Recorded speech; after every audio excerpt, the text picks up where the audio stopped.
And they're gorgeous. Look how beautiful they are.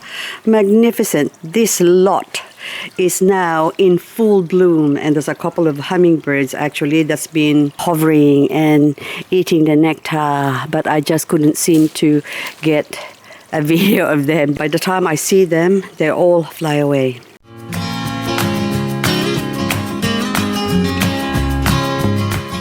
What are you doing? Hey, Lucy Lou. Lucy Lou. A baby girl. Oh,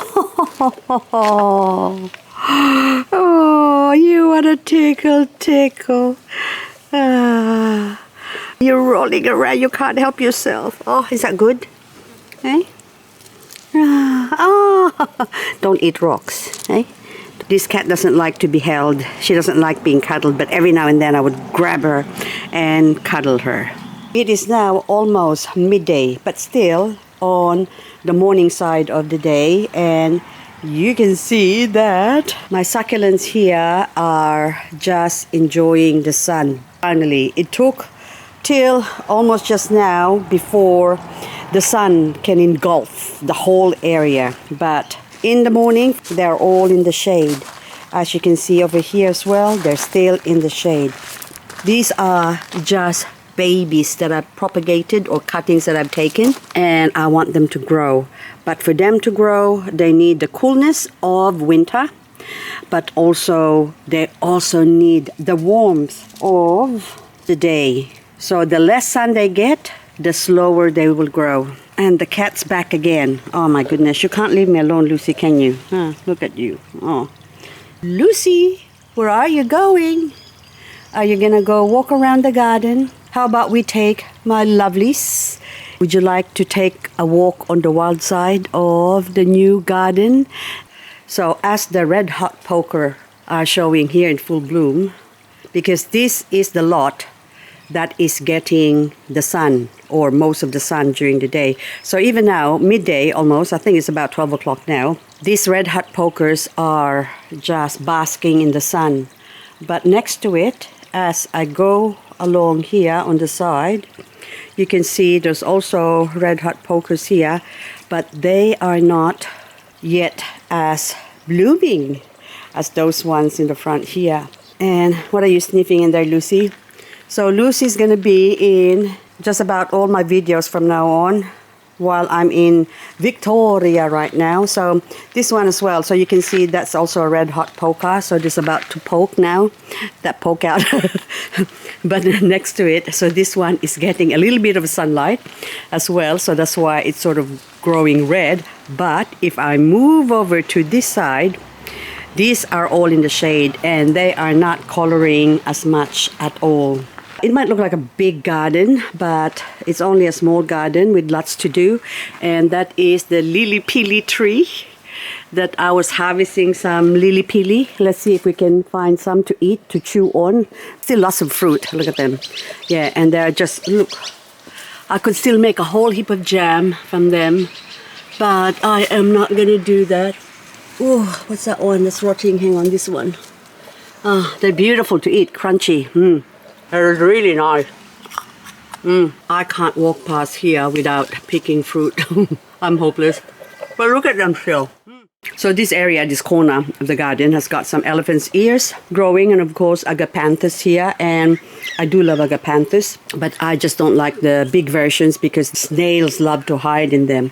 So this area needs to be cleaned out eventually. This is probably the last area I'm going to be working on because it's just in the corner next to the shed. We can leave that there, let them be. But behind me is this beautiful rose arching that needs to be chop.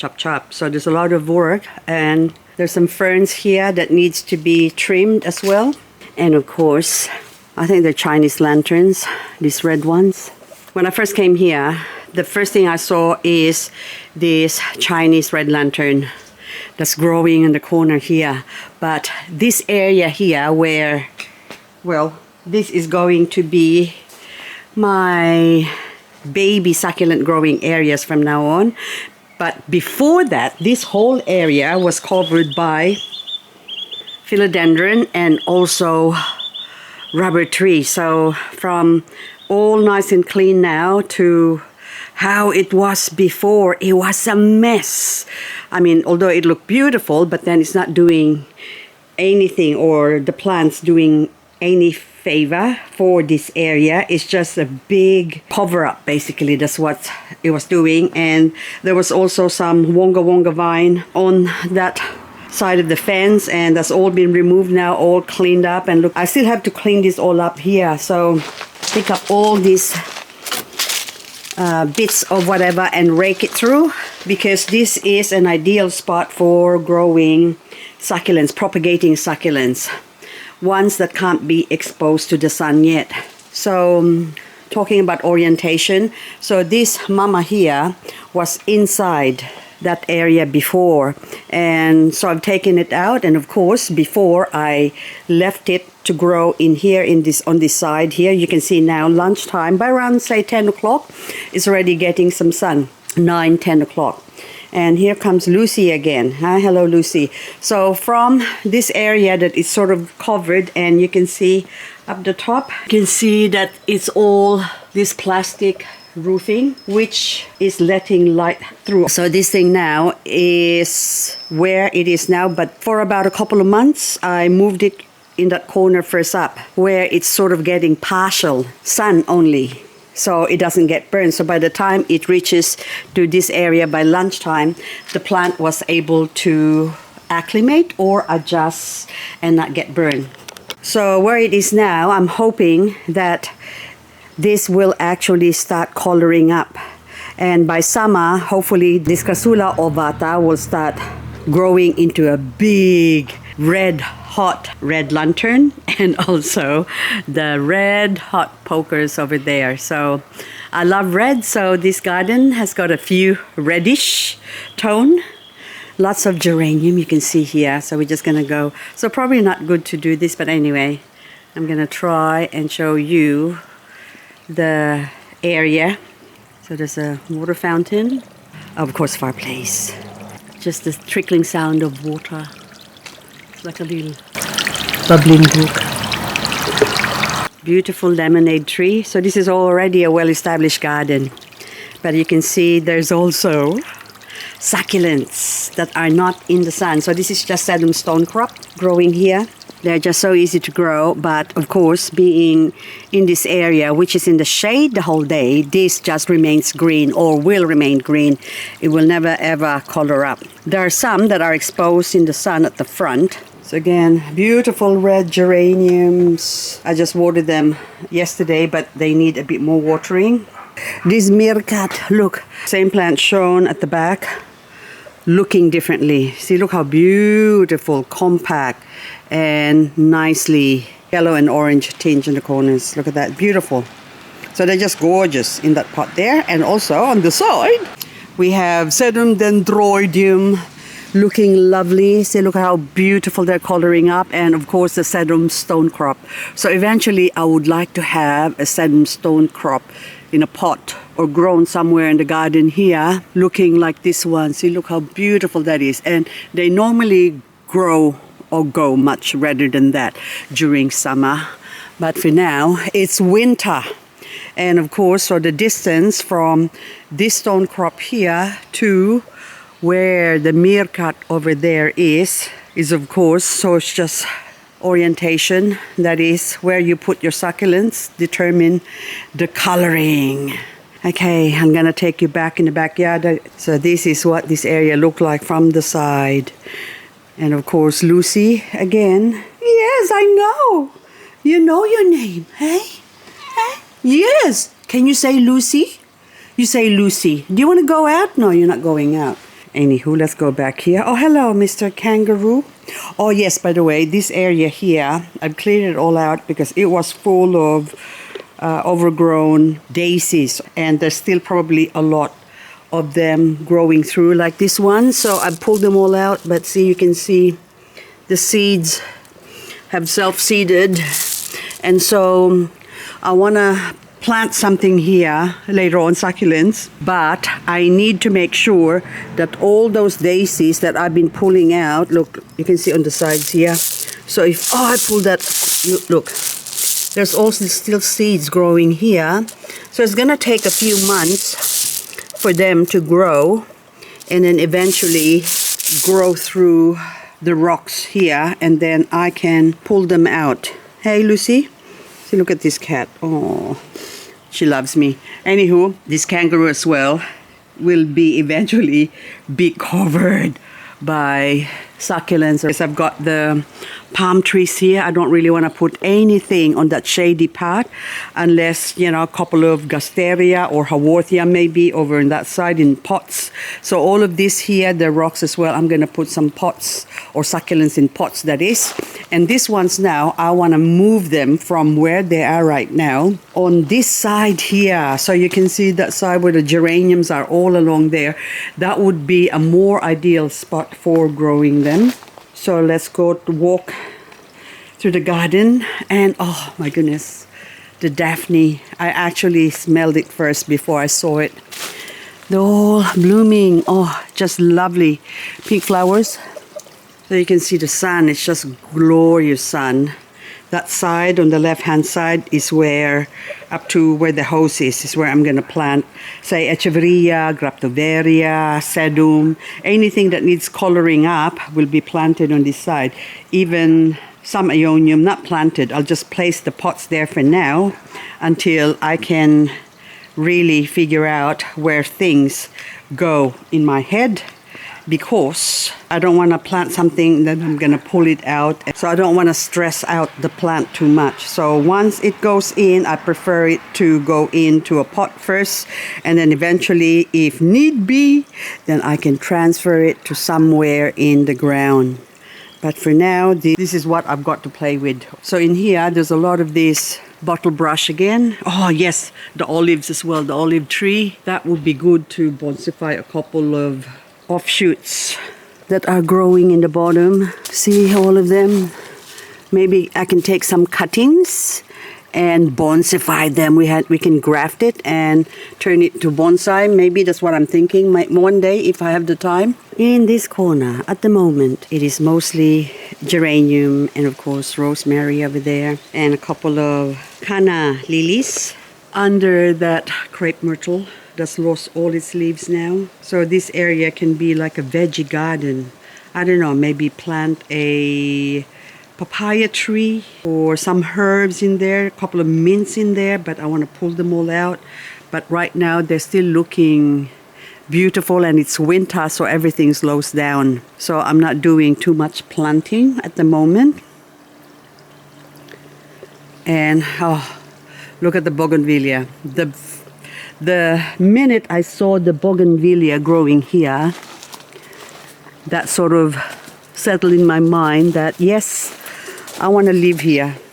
I want to move here because my succulents can grow here, and this bird bath here needs to be moved as well, because or have the bougainvillea trim so we can expose the beautiful bird bath.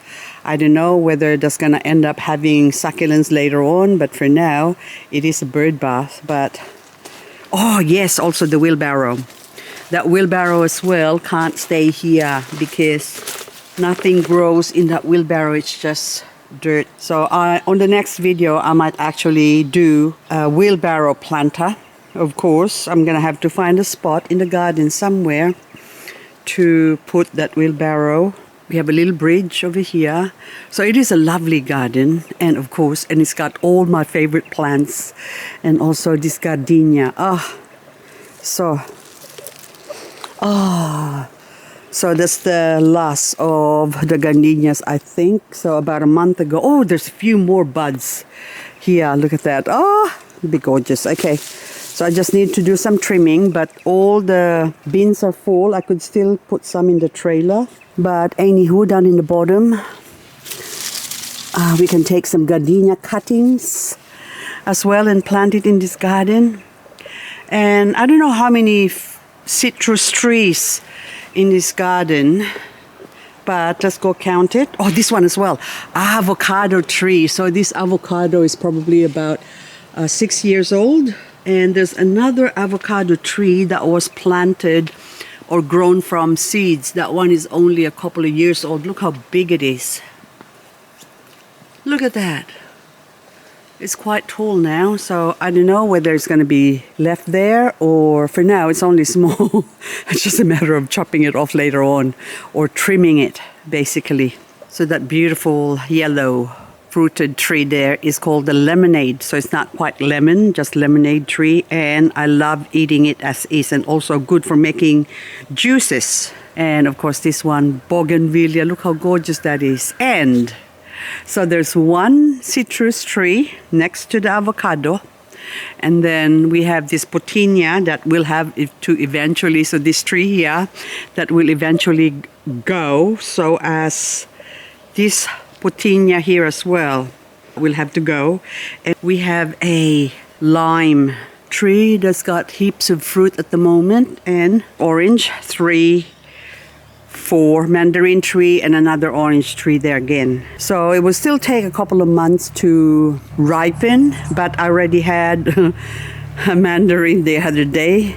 It's still a little bit sour, but it's quite nice. I don't know what variety it is, but anyway, so this is only a small garden, but it's got everything I need. And of course, this is 4 garden beds that I can actually grow succulents into. So maybe 2, I will grow some herbs like this parsley here.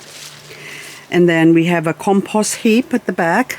That one is already perfect for growing baby succulents in summer. I can cover it if it gets too hot. So compared to my garden in Canberra, there are pros and cons in being inland. So this is in Victoria, Australia, but this is more inland area. See, the advantage of growing succulents in Victoria is that I can grow them even during winter, because they don't really have frost. I think 1.7 or say 2 degrees is sort of the coldest it's registered, this area, but they do have frost, but very, very light frost. Very rarely do any of the plants suffer here. As you can see, they've got bougainvillea, they got the abotillion, which is the Chinese red lantern, and of course the avocado tree, and eventually I will plant some papaya tree, or pawpaw here in Australia, that's what it's called. That is not going to grow. It's more a tropical fruit than anything, so it's sort of a semi-tropical area. And look at the limes now, which is ideal for growing limes. Look how many limes there is in here. So I don't know, key lime pie probably, but that's a lot of key lime pie I'm gonna have to be cooking or making. But see, the cat is just following me here, and this hedge here as well needs trimming. So a lot of maintenance having a garden like this, but also it looks divine, isn't it, Lucy? Hey, are we gonna plant some succulents in there? Hey, okay, I'm gonna go again. Okay, come on. This is my new playground, which I'm sure, as you can see, oh, there's weeds under, and of course oranges. I should really try the oranges, what it tastes like. But anyway, you get an idea as to what I have to work with.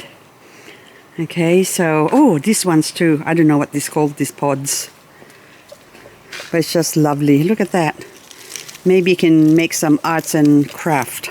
I call it arts and crap. Or something. Okay, where's the seed pods? Whoopsie, I dropped the seed pods. That's gonna grow. Anywho, guys, that's all I've got for you in this video. I thought I'll just show you a little scope of what I have here. Of course, this one's gonna go eventually, this tree here, which will open up a lot of areas for growing succulents. So you can see these pots that's got canna lily, which has to go. All of that, all those, I don't know what those violet flower things, I think they're sweet violet or whatever they are, but they all have to go as well. There's also a bunch of mushrooms here. A couple of days ago we had rain, and now, oh yes, there's still mushrooms here, look, but they're all gonna go into the compost. And that area would be perfect for growing succulents. Look at that. Anyway, guys, that's all I've got for you. Hope you'll get an idea of the garden I am going to be growing my succulents here in Victoria, Australia. So I'm gonna have lots and lots of fun in this garden, and I can't wait to see how my succulents are going to grow. But for the meantime, it's time to move, babies.